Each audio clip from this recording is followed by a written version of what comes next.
Hai,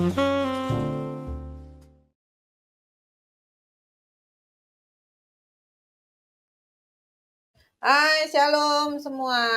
Ya, yuk kita melanjutkan sesi kedua dari tema masa penantian.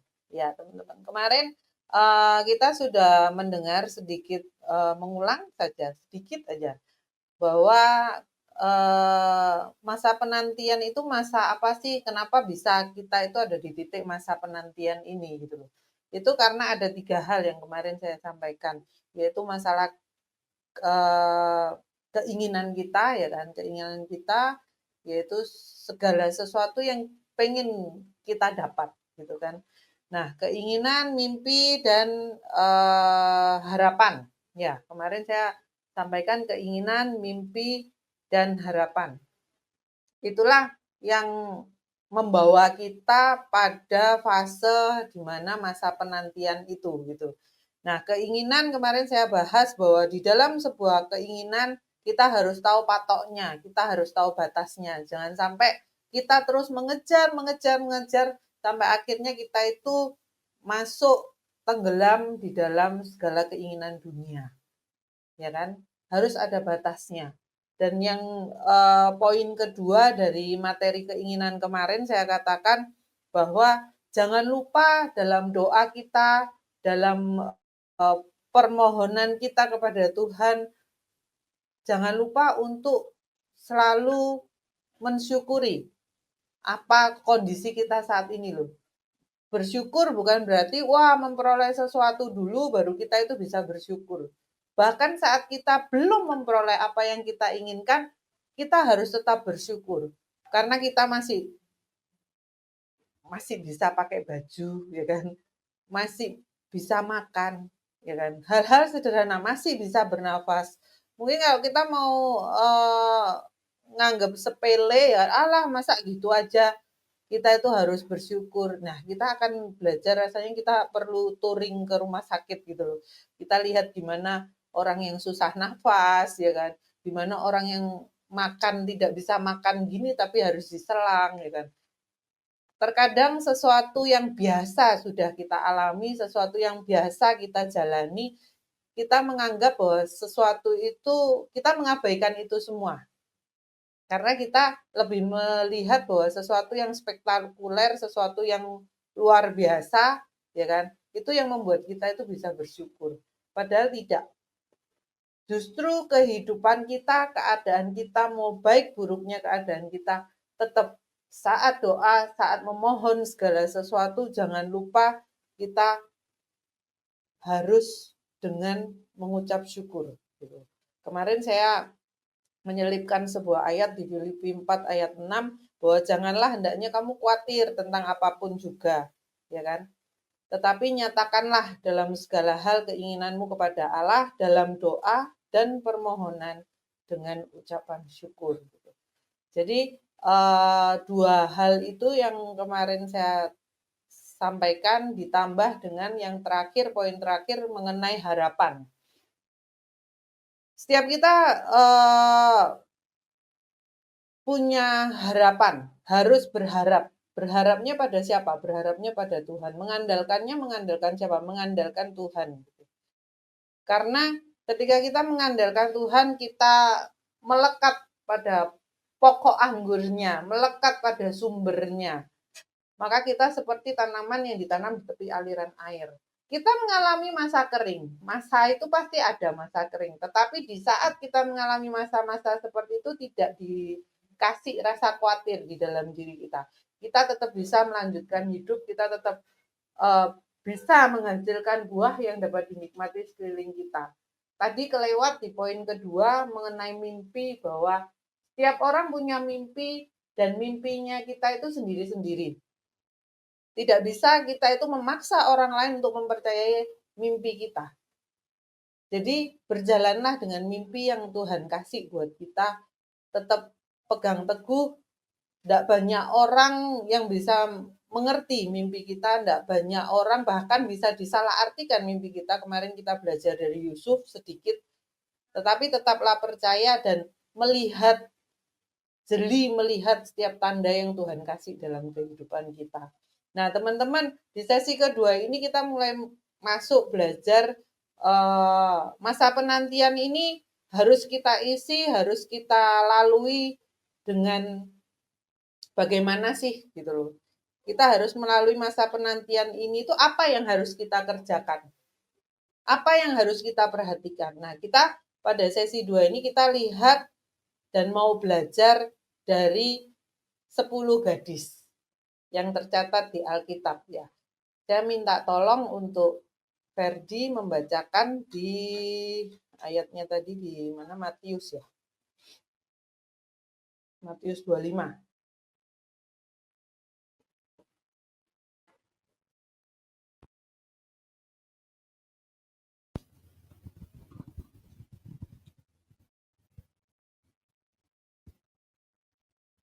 Matius pasal 25 ayat 1 sampai 13. Pada waktu itu hal kerajaan surga seumpama 10 gadis yang mengambil pelitanya dan pergi menyongsong mempelai laki-laki. 5 diantaranya bodoh dan 5 bijaksana. Gadis-gadis yang bodoh itu membawa pelitanya, tetapi tidak membawa minyak. Sedangkan gadis-gadis yang bijaksana itu membawa pelitanya dan juga minyak dalam buli-buli mereka. Tetapi karena mempelai itu lama tidak datang-datang juga, mengantuklah mereka semua lalu tertidur. Waktu tengah malam terdengarlah suara orang berseru, "Mempelai datang, songsonglah dia." Gadis-gadis itu pun bangun semuanya, lalu membereskan pelita mereka. Gadis-gadis yang bodoh berkata kepada gadis-gadis yang bijaksana, "Berikanlah kami sedikit dari minyakmu itu, sebab pelita kami hampir padam." Tetapi jawab gadis-gadis yang bijaksana itu, "Tidak, nanti tidak cukup untuk kami dan untuk kamu. Lebih baik kamu pergi kepada penjual minyak dan beli di situ." Akan tetapi waktu mereka sedang pergi untuk membelinya, datanglah mempelai itu dan mereka yang telah siap sedia masuk bersama-sama dengan dia ke ruang perjamuan kawin. Lalu pintu ditutup. Kemudian datang juga gadis-gadis yang lain itu dan berkata, "Tuan, Tuan, bukakanlah kami pintu." Tetapi ia menjawab, "Aku berkata kepadamu, sesungguhnya aku tidak mengenal kamu. Karena itu berjaga-jagalah, sebab kamu tidak tahu akan hari maupun akan saatnya."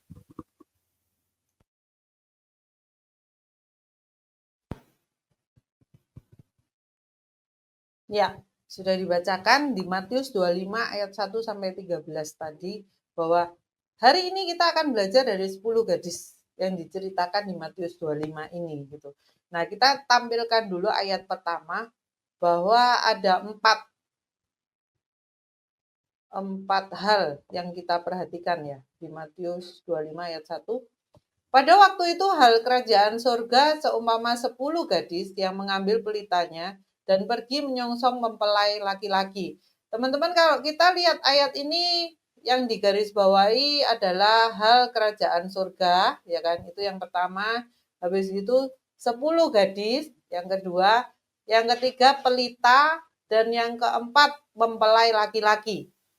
Nah, kita akan belajar 4 hal ini gitu kan.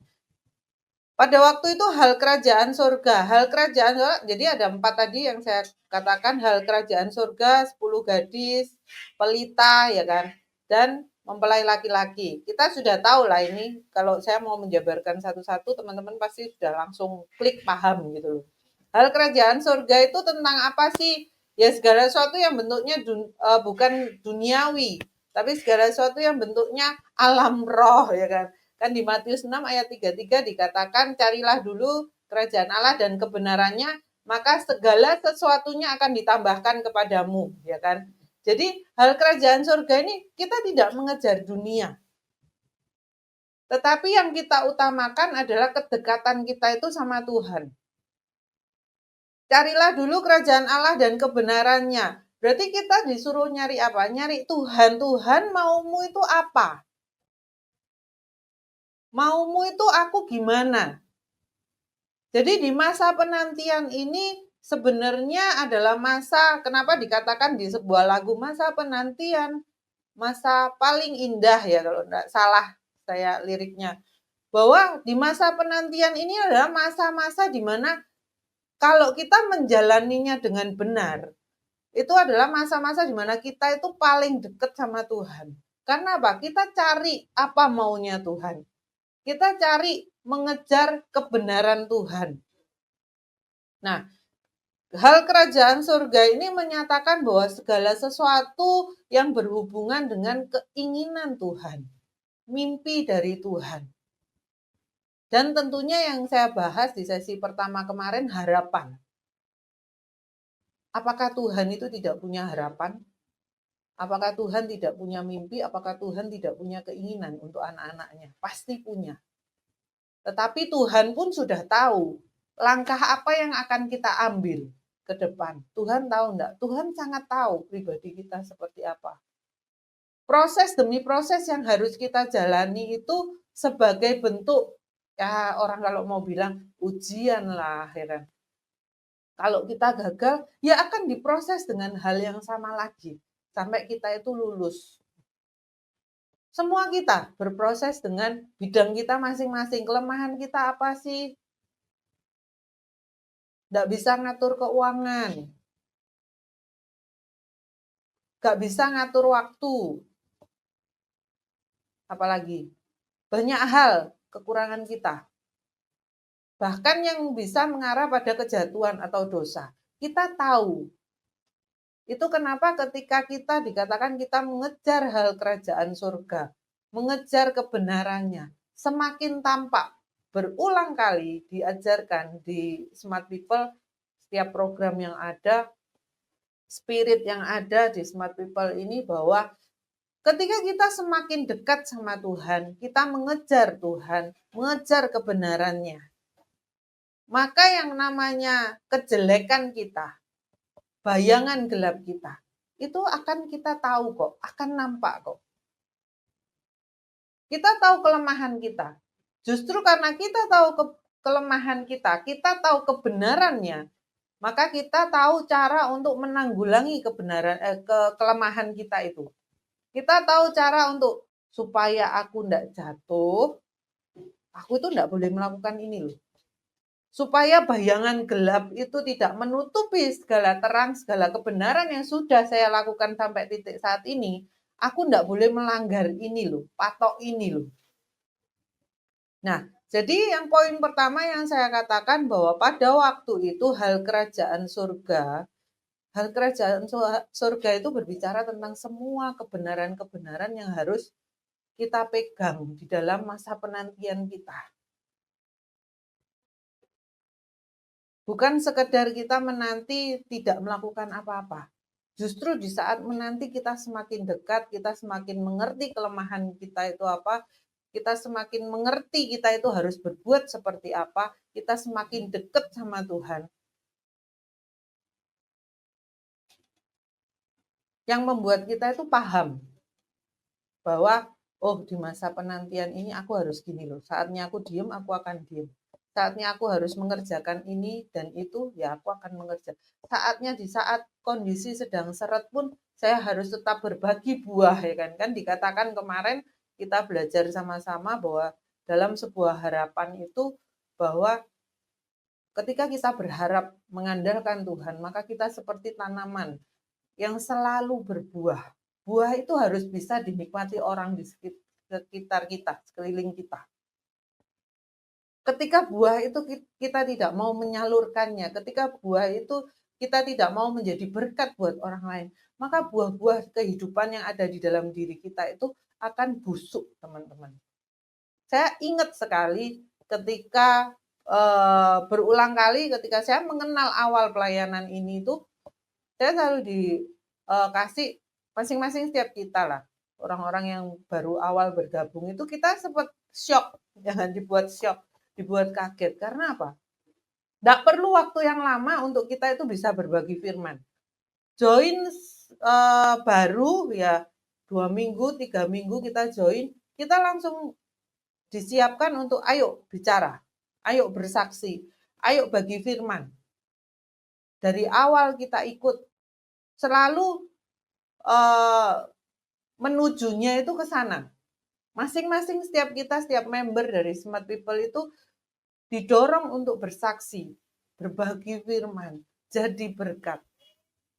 Dan ada satu ketika sedang didoakan atau apa ya, saya lupa ingat. Cuman inti ceritanya itu, ayo harus berbagi, harus disalurkan. Kalau enggak gitu, apa yang ada dalam dirimu itu akan membusuk. Karena apa? Ya diumpamakan buah. Ketika firman yang kita tampung itu begitu penuh di dalam diri kita, tetapi kita tidak menyalurkannya, tidak berbagi kepada sekitar kita, baik di keberhasilan kita maupun dalam kegagalan kita. Jangan bilang keberhasilan tok, teman-teman, yang bisa jadi berkat untuk sekitar. Bahkan saat gagal kita pun bisa jadi berkat loh. Berulang kali saya ngomong. Dalam kegagalan kita itu kita bisa dijadikan berkat buat orang lain. Supaya apa? Tidak mengambil langkah, bersikap, merespon segala sesuatu yang salah seperti yang kita lakukan. Orang bisa belajar, oh ternyata enggak boleh loh. Kalau kamu sampai melangkah jauh seperti ini, kamu bisa jadi Leni loh. Yang pernah gagal, yang pernah jatuh di bidang itu. Tetapi kan banyak orang itu kalau yang namanya kegagalan, dia merasa saya tidak pantas ya kan untuk bersaksi, saya tidak pantas untuk sharing. Apa yang mau saya bagikan? Kehidupan saya begini-begini aja. Justru di saat kita berani untuk mengungkapkan segala sesuatu apa yang kita dapat, hal tersebut sederhananya kalau bahasa sekolah minggunya, ketika kita mengeluarkan apa yang ada dalam kita, pemikiran kita, apa yang kita rasakan, apa yang kita alami. Justru di saat itu pun kita akan diperbarui loh dengan pengalaman-pengalaman yang lebih baru lagi.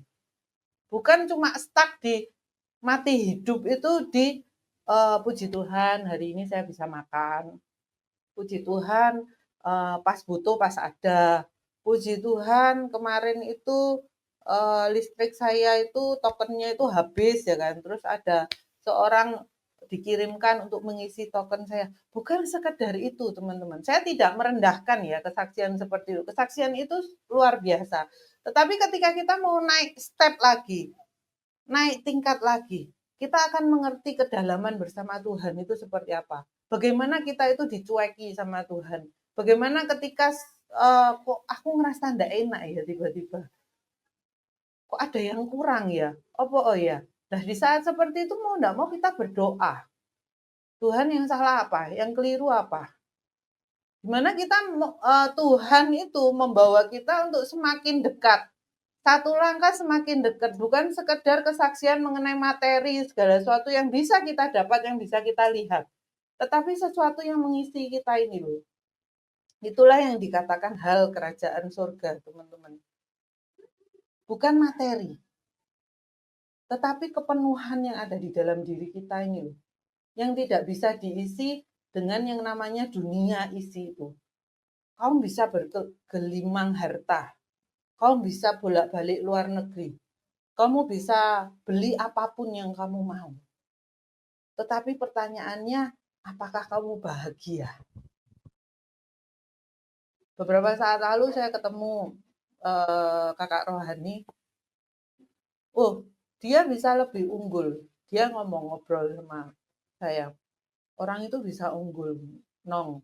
Kalau manggil aku kan Nong. Bisa lebih segalanya dari kita. Tetapi coba tanya, dia merasakan kebahagiaan enggak sih? Wah, kumpul bersama teman-teman, pergi jalan-jalan, ya kan? Merasa bebas, merasa lepas. Tetapi yang bisa menjawab itu saat dia kembali ke kamarnya, dia duduk diem sendiri, benarkah dia mengalami yang namanya kebahagiaan? Nah, itu yang bisa jawab itu hanya orang itu sendiri. Nah, bagaimana kehidupan kita? Apakah kita itu sudah bisa mencapai titik bahwa bahagianya itu yang di dalam ini loh. Bukan sekedar apa yang kita pakai, ya kan.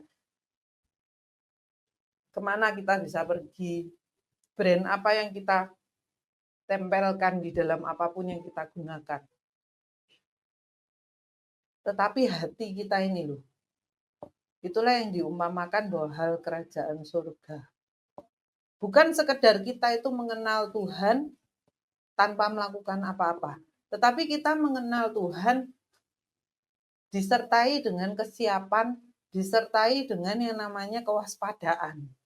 Ini aku sedikit mengutip apa yang saya dapat di ChatGPT.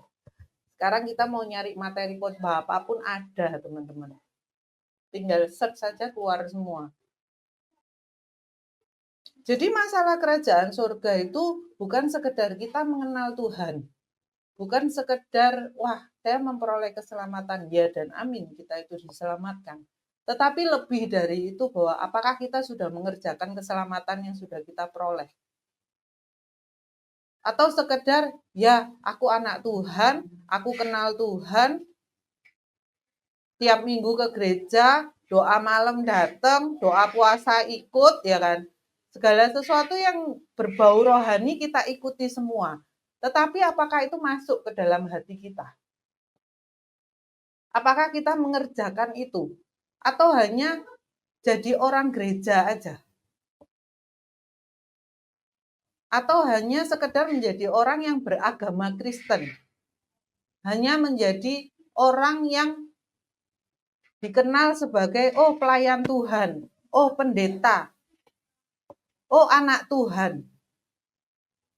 Tetapi sepulang dari gereja, sepulang dari ibadah, tetap kok bertengkar dengan pasangan kita. Tetap kok yang namanya anak itu ada tidak akur dengan orang tuanya. Tetap kok kita itu sebagai kepala keluarga tidak menafkahi keluarga kita. Tuh, gereja itu tempat persembunyian yang paling baik, teman-teman. Tempat persembunyian kita yang paling baik.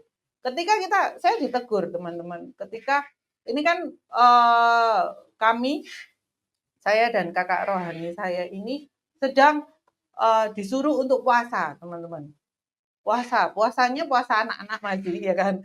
Jam 12 siang buka, sampai kita boleh makan-makan, ya kan, seneng-seneng, happy-happy sampai jam 10 malam gitu. Setelah itu kita puasa. Satu pernyataan yang disampaikan oleh senior pastor bahwa jangan menganggap bahwa dengan puasamu itu kamu berarti kehidupanmu itu sudah baik-baik saja. Tidak seperti itu, teman-teman. Tetapi dengan kita itu belajar untuk puasa, kita mengerjakan, kita berusaha mengenal Tuhan itu mau apa. Kita menggali diri kita. Dibuat peka, iya kita dibuat peka. Oh iya, aku keliru. Lah, selanjutnya apa? Kalau kamu keliru, apakah kamu mau memperbaiki semua kerusakan-kerusakan yang sudah kamu kerjakan? Atau sekedar mengerti kamu itu keliru, tanpa mengerjakan apapun? Jadi, puasa, hal-hal rohani, pelayanan, tidak akan mengubah dalamnya seseorang, teman-teman. Kalau dia itu tidak mau berubah. Nah, poin kedua, kita lihat bahwa 10 gadis itu berbicara tentang apa? Orang-orang yang mengenal Tuhan. Orang-orang yang merindukan diselamatkan Tuhan. Orang-orang yang dikatakan masa penantian, menanti Tuhan untuk datang. Menjawab setiap doa dengan mujizat, segala macam keinginan kita, mimpi kita dijawab oleh Tuhan. Ini 10 gadis ini berbicara tentang diri kita ini loh. Anak-anak Tuhan ini loh. Pelita berbicara tentang iman dan kehidupan rohani. Itu sudah dibahas di sesi pertama bahwa kita menggantungkan iman kepercayaan kita ke siapa, berharapnya pada siapa, itulah pelita. Kalau kita mau menarik mengenai pelita, kita akan tahu bahwa setiap kita ini kan pelita nih. Harusnya nyala nih. Setiap kita ini kan ditulis dalam Alkitab, kamu adalah garam dan terang dunia. Tetapi dikatakan bahwa kalau garam tidak asin, gimana cara mengasinkannya? Tidak ada cara lain. Nah, kalau dia sudah tidak asin, sudah tidak ada manfaatnya, tidak ada kegunaannya. Selain apa? Ya diinjak orang. Tidak ada manfaatnya, tidak ada gunanya, teman-teman. Nah, apakah pelita kita ini tetap menyala? Apakah kita itu tetap asin? Apakah kita itu tetap terang? Atau kita itu menjadi pelita yang nyala mati, mati hidup, mati hidup. Kalau sedang diberkati, wah luar biasa ya. Tapi kalau sedang mati, wah untuk melayani aja nggak mau, kecewa. Kok dibuat seperti ini hidupku? Atau sebaliknya teman-teman, ketika sedang nggak punya apa-apa, wih kita bisa luar biasa, berani ngasih berapapun ke gereja. Berani untuk melayani sampai kemanapun Tuhan. Tuhan nyuruh aku berangkat, budal Tuhan, ya kan. Tetapi ketika masa jayamu, Tuhan memberkati kamu, kamu lupa sama Tuhan. Yaitu yang dikatakan keinginan yang tidak kita batasi. Kita mengejar dunia sedemikian rupa. Alih-alih kita ngomong, semakin aku diberkati Tuhan, aku akan nabur lebih lagi kepada Engkau. Tetapi kita berpatok pada ketika kita menabur itu, kita patokan kita apa? Uang kita. Sedangkan yang Tuhan mau adalah diri kita. Ingatlah dari mana kamu itu dipanggil. Itu menyatakan apa? Bagaimana awal dulu kamu itu melayani habis-habisan. Bukan habis materi, teman-teman. Badanmu ini loh, yang kamu pakai untuk melayani. Pikiranmu ini loh, yang kamu pakai untuk melayani. Hatimu ini loh, kamu pakai untuk melayani.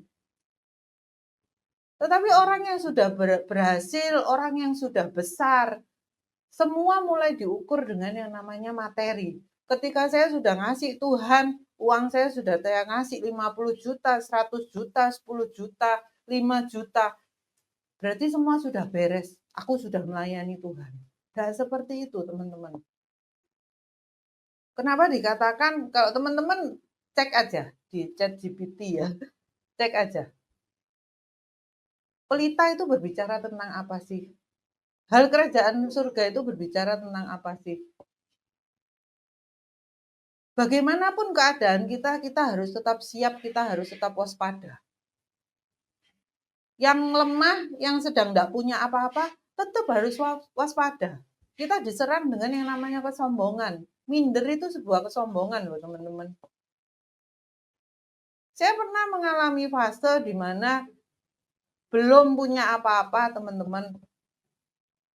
Ketika masuk pernikahan, mengalami 5 tahun merintis pekerjaan bersama dengan suami, punya komunitas yang luar biasa kaya raya, ya kan. Ini jujur saya ngomong. Setiap kita kumpul, kita makan itu enggak ada namanya ratusan ribu gitu, enggak. Mainnya itu jutaan, teman-teman. Ini enggak ada maksud untuk flexing ya, tapi saya menceritakan ini benar-benar apa adanya saya ceritakan.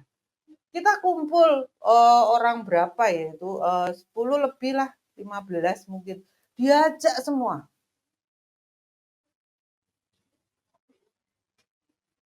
Kita makan bukan di ya kaki lima ada ya kan sama anak-anak youth gitu kan kadang mereka ngopi di pinggir jalan makan penyetan iya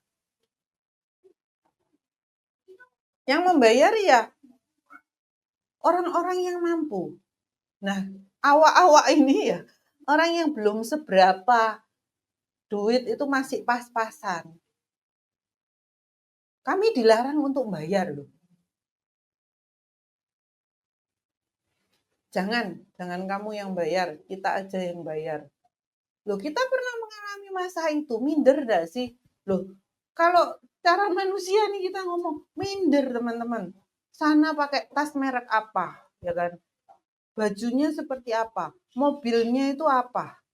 Loh, kalau kita mau melihat pada apa yang dipunyai orang lain saat itu, wah minder teman-teman. Ya itu sebuah kesombongan. Apakah Tuhan tidak bekerja atas kehidupanmu? Apakah Tuhan tidak bekerja atas kehidupan saya dengan suami saat itu? Loh, kerjaan diberkati.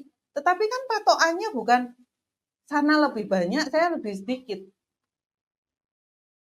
tetapi lebih kepada kebutuhan kita masing-masing, kapasitas kita masing-masing loh. Kita sanggupnya itu nampung berkat Tuhan seberapa banyak sih gitu. Kalau kita mau memaksa Tuhan untuk memenuhi, Tuhan, ambrolno semua ya kan, aku mau kayak dia Tuhan, biar. Dengan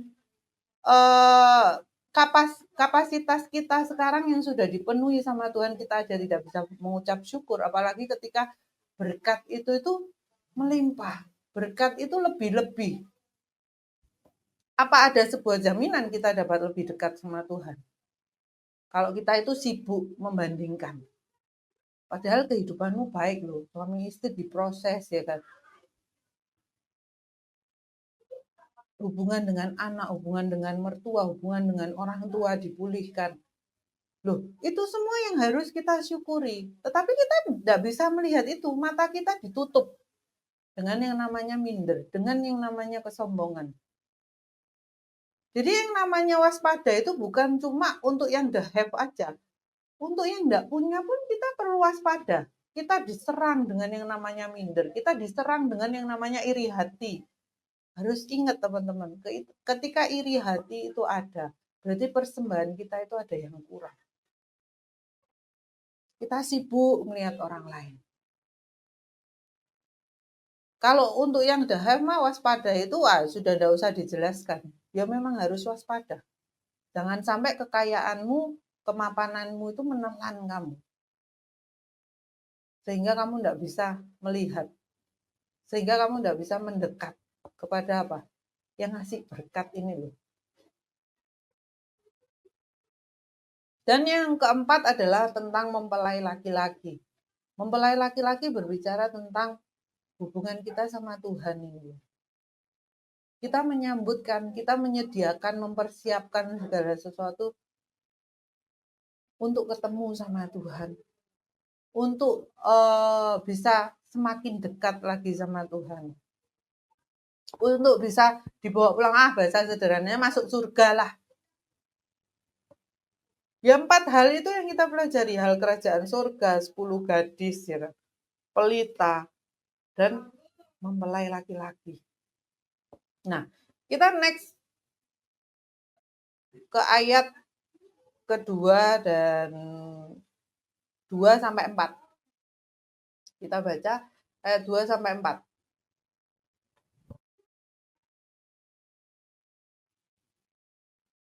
5 diantaranya bodoh dan 5 bijaksana.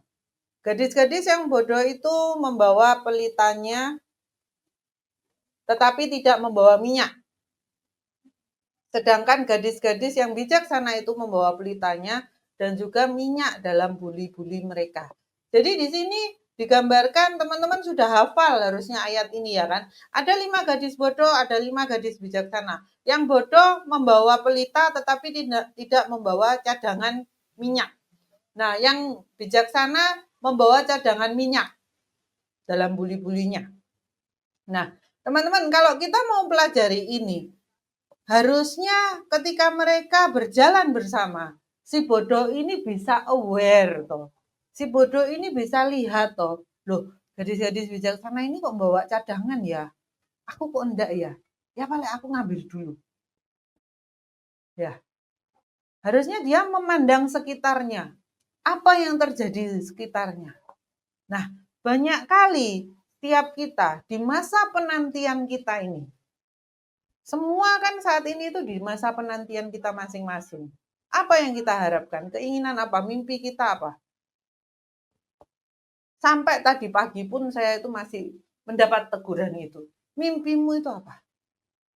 Saking nyantainya hidup saya ini gitu kan. Terkadang saya memilih untuk menjadi yang mengapung di sungai. Ya, mengalir aja hidup saya ya kan. Hidup dengan kasih karunia. Harusnya saya bisa memilih untuk memperhatikan sekitar. Sudah benar enggak ya? Rumahku udah benar enggak ya? Anak-anakku udah benar belum? Sekelilingku tuh udah benar belum? Lingkungan sekitarku itu udah benar belum? dibukakanlah. Wah, hidup saya itu amburadulnya nemen. Benar-benar amburadul, tidak teratur. Itu sumbernya dari mana? Ya mengentengkan segala sesuatu, sudah hidup mengalir aja. Toh Tuhan itu sampai titik sekarang itu masih memelihara saya. Benar ya? Sama dengan 5 gadis bodoh ini. Sebenarnya dia dapat melihat loh. Loh teman-temanku membawa cadangan, aku kok enggak. Wah sibuk.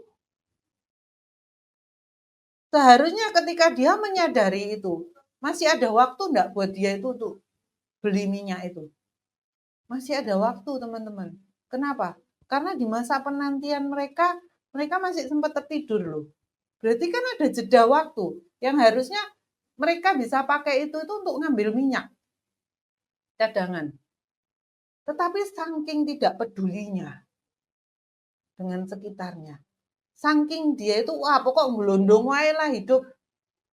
Wah pokok aku berangkat untuk menyongsong. Tidak waspada, tidak berjaga-jaga. Ini poin yang mau saya bagikan ke teman-teman di sesi kedua ini. Ketika kita mengikut Tuhan, dipenuhi dengan keinginan, mimpi, harapan kita, di masa penantian kita, seringkali kita itu tidak waspada, tidak berjaga-jaga, teman-teman. Kita tidak, yang saya katakan, tidak melihat tanda, tidak peka terhadap sekitar. Kita lebih memilih untuk, ya sudahlah hidupku, ya hidupku gelondongai lah gitu. Kita tidak melihat sekitar kita itu sedang kacau loh. Kita tidak melihat bahwa sekitar kita itu, loh dia bawa ini aku kok enggak ya. Loh dia itu lebih ini loh, aku harus belajar seperti dia. Atau kita memilih untuk, wah dia lebih ya sudahlah, dia mau lebih ya sudahlah, aku cukup segini. Nah ini ada cerita. Banyak cerita ya. Tapi ini benar teman-teman. Satu ketika kita itu sedang melakukan sebuah perjalanan, ya kan? Sebuah perjalanan, kami mendapatkan siraman rohani, ya kan? Kamu mematok hidupmu itu seperti apa? Ya itulah kamu. Satu orang ini ketika menuju sebuah perjalanan, ya kan? Sudah prepare segala sesuatunya. Mulai dari pakaian, tas, segala macam ya kan. Bahkan dia mematok dirinya bahwa aku itu enggak mau kena panas. Bukan sebuah kesombongan. Tetapi dia memilih bahwa kehidupan yang nyaman, kehidupan yang seperti ini standarnya yang mau saya capai. Saya gambarkan sederhananya seperti itu ya. Jadi mengatur segala sesuatunya sebelum ke tempat tujuan, dia sudah tahu. Oh, aku nanti nunggu di sini, nunggu kendaraan yang mau kita pakai ya. Kita kan naik kereta nih gitu. Ke stasiun, aku harus nunggu di sini, sebelah sini yang ada AC-nya, nunggu di sana, nanti sampai dipanggil ya kan. Jadi sudah tertata semua. Nah, di lain sisi, pihak yang lain nih, oh kok rasanya tasku saya acak-acakan ya. Aku harus noto tas lagi nih biar simpel, sederhana. Keluarlah ke mobil, parkiran mobil kan. Kan semua barang itu masih di mobil. Nata kita, nata mobil, nata barang-barang kita dijadikan satu tas.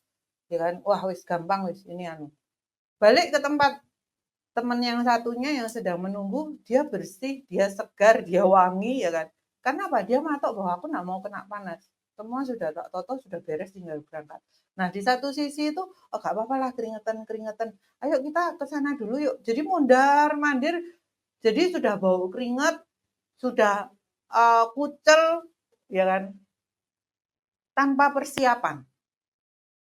Nah, di situ kami mendapat sebuah siraman rohani. Nah, standar hidup apa yang mau kita pakai? Kita mau mendapatkan yang the best atau kita menjadi orang yang biasa-biasa aja? Nerimo segala keadaan kita terima, ya kan? Membuat kita itu mati di sana, teman-teman. Kita tidak mau memacu diri, menyusun segalanya dengan rapi, membuat kita itu nyaman. Kalau kita mau melihat satu sisi, ya baiklah jadi orang yang terima, jadi orang itu ojo rewel-rewel nemen kok, harus mau menderita ya kan. Nah, di sisi yang lain, ndak aku wis menderita, dulu sudah menderita, sekarang udah nggak mau menderita aku. Kalau bisa ditata, kenapa tidak ditata? Kalau ada pilihan untuk kita hidup nyaman, kenapa kita harus hidup berkeringat susah-susah gitu. Nah, itu ndak banyak orang yang mau menerima itu, teman-teman. Nggak banyak orang yang mau dibukakan pikirannya bahwa ketika kamu bisa memilih yang terbaik, kenapa harus memilih yang biasa-biasa? Padahal Tuhan sendiri itu mau ngasih yang terbaik. Tapi kitanya yang nggak mau. Kita itu menyerah dengan keadaan kita. Ya sudahlah, diterima aja lah. Oh, aku biasa berangkat ya kayak gitu kok. Nah, hal-hal seperti itu yang menghalangi kita untuk mendapatkan yang terbaik yang sebenarnya bisa kita dapatkan. Kita menyentengkan segala sesuatu, hidup ngalir aja ya kan. Nah, kita belajar di ayat kedua sampai keempat ini. Seorang gadis yang bijaksana prepare segala sesuatunya. Dia menyiapkan persediaan cadangan buli-buli minyaknya. Jadi bisa dikatakan bahwa ciri orang yang berhasil, orang yang mau mendapatkan yang terbaik dalam kehidupannya adalah hidupnya itu teratur, teman-teman. Selalu punya planning. Selalu dicatat planningnya apa. Sudah ada gambaran. Sebelum langkah itu sudah ada gambarannya. Aku nanti ke sini, kalau sini, gini, sudah tahu. Rutenya itu seperti apa. Kalau ini enggak ada, kita itu sudah punya plan cadangan. Kalau yang sering kita dengar, backdoor. Ketika pintu ini enggak bisa, kita punya pintu cadangan nih di belakang. Wah, kita muter titik enggak apa-apa gitu. Untuk mendapatkan hasil yang terbaik. Ketika suatu berjalan sesuai dengan rencana kita, kita sudah tahu, wah berarti aku harus seperti ini. Bukan semuanya itu mengalir, apa yang terjadi itu baru dipikirkan nanti itu seperti apa. Jadi yuk teman-teman di masa perhentian ini, masa penantian ini, kita bisa mengambil yang terbaik yang kita bisa ambil. Bukan sekedar pasrah. Pasrah dengan apa? Standar hidup kita yang biasa-biasa aja. Tetapi kita menggapai lebih. Kalau kita bisa menata semuanya lebih baik, kenapa kita harus memilih yang biasa? Dikatakan bahwa do the best, try the best, and get the best. Kamu melakukan dengan terbaik. Kita sudah melakukan yang terbaik nih, tapi kok tetap ada kecelakaan ya di tengah-tengahnya, kok tidak berjalan sesuai rencana nih. Wah, mencoba lagi. Tetap mencoba yang terbaik, gimana caranya? Jangan pernah turunkan standar hidup teman-teman. Karena apa? Loh, standarnya Tuhan ke kita ini harusnya segini nih gitu. Tapi karena kita enggak mau berjuang, kita enggak mau melakukan yang terbaik yang kita bisa, kita tidak mau mencoba yang terbaik yang kita bisa. Kita turunkan segini. Enggak ada dampaknya kok. Wong kena keringet opo sih bedanya wong kena keringet dikit ayo enggak mau ya kan. Enggak. Kalau kamu bisa nyaman, hidupmu bisa segini, kenapa enggak milih yang segini? Kenapa kamu harus menurunkan di bawahnya? Nah, itulah yang kesalahan kita anak-anak Tuhan bahwa kita mengikuti, ngalir bersama dengan dunia. Bersyukur ya kan. Ya benar kita harus melandasi semuanya itu dengan ucapan syukur. Tetapi ketika keadaan kita tidak baik-baik aja, yang kita buat tidak baik. Kita yang buat nih teman-teman. Dan kita tidak peka. Kita tidak melihat bahwa ya ini salahku loh.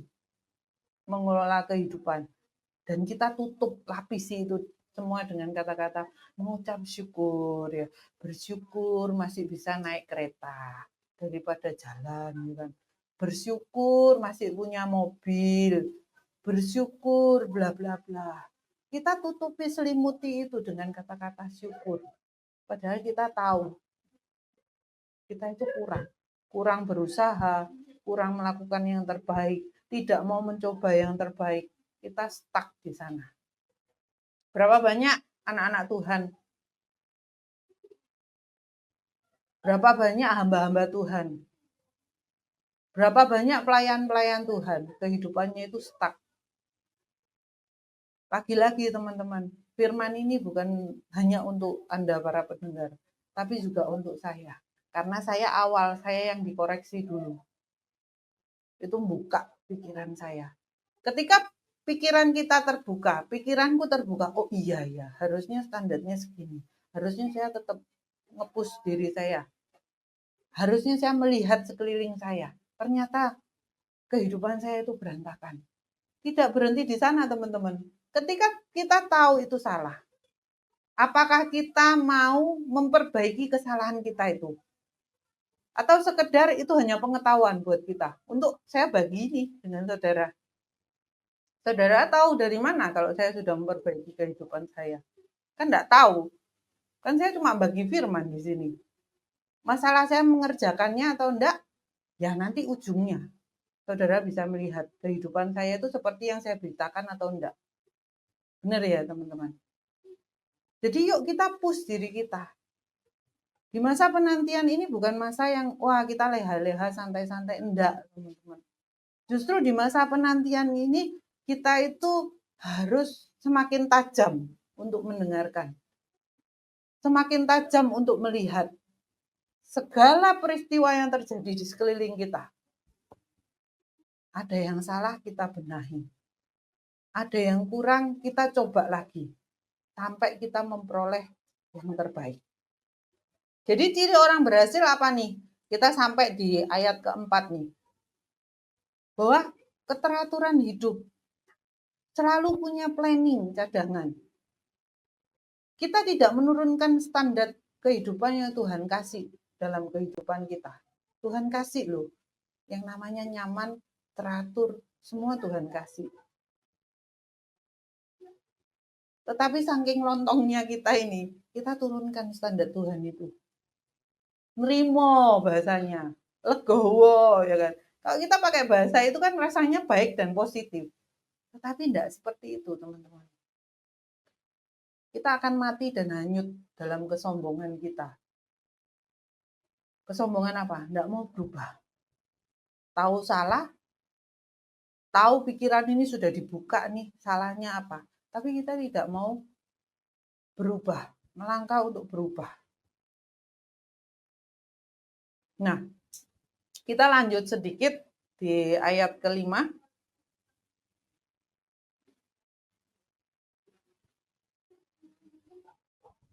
Tetapi karena mempelai itu lama tidak datang-datang juga, mengantuklah mereka semua lalu tertidur. Nah, ini yang saya katakan di ayat kelima.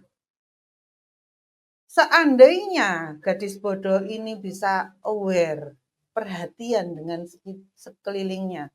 Ketika 5 gadis bodoh ini melihat, loh 5 gadis bijaksana itu teman-temanku bawa buli-buli ya, cadangan ya, aku kok enggak ya. Harusnya masih ada waktu untuk mereka itu untuk menyiapkan itu. Karena apa? Loh ini ada waktunya kok. Di ayat kelima dikatakan lama enggak datang. Berarti kan ada waktu. Ada jeda waktu masih gitu loh. Mengantuklah mereka semua lalu tertidur. Sebenarnya waktu ini bisa mereka gunakan, teman-teman. Tapi saking mereka itu males. Nerimo aja. Ya wis lah, cukup enggak ya wis gitu kan. Puji Tuhan kalau mereka sadar. Tetapi di ayat kelima ini yang gadis bodoh ini belum sadar loh. Mereka enggak sadar loh. Kalau ada yang kurang yang mereka bawa. Karena apa? Ya saking cueknya, saking tidak pedulinya. Saking ugal-ugalannya untuk menjalani kehidupan. Membuat mereka itu ya tidak bisa maksimal lah. Membuat mereka itu nanti akhirnya mereka kan tertinggal. Jadi yuk teman-teman di sesi kedua ini yang perlu kita garis bawahi, lewat cerita 5 gadis bijaksana dan 5 gadis bodoh ini, yuk pilihlah menjadi gadis yang bijaksana. Yang apa? Mempersiapkan segala sesuatunya dengan yang terbaik. Tidak malas, teman-teman. Peka melihat sekeliling. Teman-teman, sebenarnya kita mau melihat kehidupan kita itu sudah benar atau enggak benar. Kita lihat sekeliling kita. Kita lihat kehidupan kita. Apakah sudah maksimal? Kehidupan pribadi kita, anak-anak kita, suami istri, hubungan dengan mertua, hubungan dengan orang tua kita, hubungan pertemanan kita. Satu orang mengatakan keburukan kita, ya oke lah mungkin mereka yang tidak cocok dengan kita. Dua orang menyatakan keburukan kita, perlu mungkin kita pikirkan. Benar enggak ya omongan mereka? Tapi kalau sudah 3 orang, bahkan lebih, menyatakan kekurangan kita itu apa? Teman-teman, itu sudah saatnya buat kita itu untuk berubah. Kurangi nyantainya. Ayo pacu diri. Ayo mengerjakan yang terbaik, mencoba yang terbaik, supaya kita dapat memenuhi standarnya Tuhan ini loh. Tuhan itu punya standar, itu tidak mungkin diturunkan, teman-teman. Ketika saya bolak-balik ngomong, ketika kita bisa mencapai, ketika kita mengalami kedalaman bersama Tuhan, memberi dengan Tuhan, kita sudah ada di posisi Z nih. Kita ada di posisi J nih. Tuhan itu tidak mungkin akan turun ke bawah J. Tapi Tuhan maunya kita itu naik. K, L, M, N, sampai Z. Jadi jangan turunkan standar itu, teman-teman. Itu yang dikatakan bahwa mengikut Tuhan itu tidak mungkin mengalami turun. Tuhan akan bawa kita terus naik dan naik. Kenapa saya katakan itu? Kita terus diperbarui loh. Dengan kita mendengarkan firman, dengan kita mungkin konseling ya, dengan kita sharing satu dengan yang lain, dengan kita bersaksi. Itu buli-buli iman kita ya kan, saya umpamakan. Mangkok kita ini loh, mangkok iman kita, mangkok kehidupan rohani, kehidupan kita ini. Terus kita isi. Diperkaya kita. Itu yang dikatakan terus naik dan naik, teman-teman. Menjadi kepala dan bukan menjadi ekor. Kita semua itu kepala loh. Ketika kita menjalankan apa yang harus kita jalankan itu dengan benar. Bukan sekedar nyantai, mengalir saja, ya kan. Didapat, puji Tuhan, tidak dapat ya sudahlah, belum rezeki, ya kan. Enggak, teman-teman. Kita harus berjuang. Berjuang apa?